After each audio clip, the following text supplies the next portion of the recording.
संध्याकाळचे 7 वाजले पण प्रकाश काय आला नव्हता आणि मला चहा प्यायचा होता. त्यामुळे म्हटलं ह्याला लेट होणार आहे तर जाऊ दे माझ्यासाठीच मी चहा ठेवते. मग मी दूध गरम करायला ठेवलं. दूध गरम होते तोपर्यंत म्हटलं घरामध्ये दिवाबत्ती करून घ्यावी आणि दिवाबत्ती घरामध्ये लावलं ना इतकं पॉझिटिव्ह एनर्जी येते ना आणि मला खूप छान वाटतं काम करायला पण.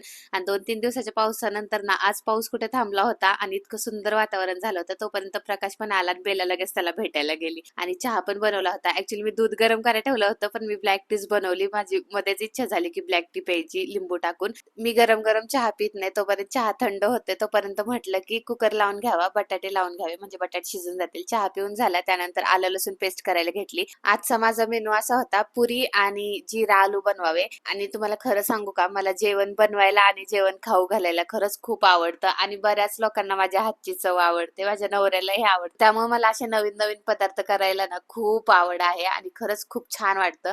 भाजी तर रेडी झाली होती. मी पीठ मळून ठेवलं होतं आणि भाजीमध्ये कोथिंबीर टाकायची होती. तीच निवडून घेतली, कट करून घेतली आणि त्याच्यामध्ये टाकली आणि भाजी खरंच फर्स्ट टाइम केली होती मी अशा पद्धतीने. पण खूप टेस्टी झाली होती, खूप छान झाली होती.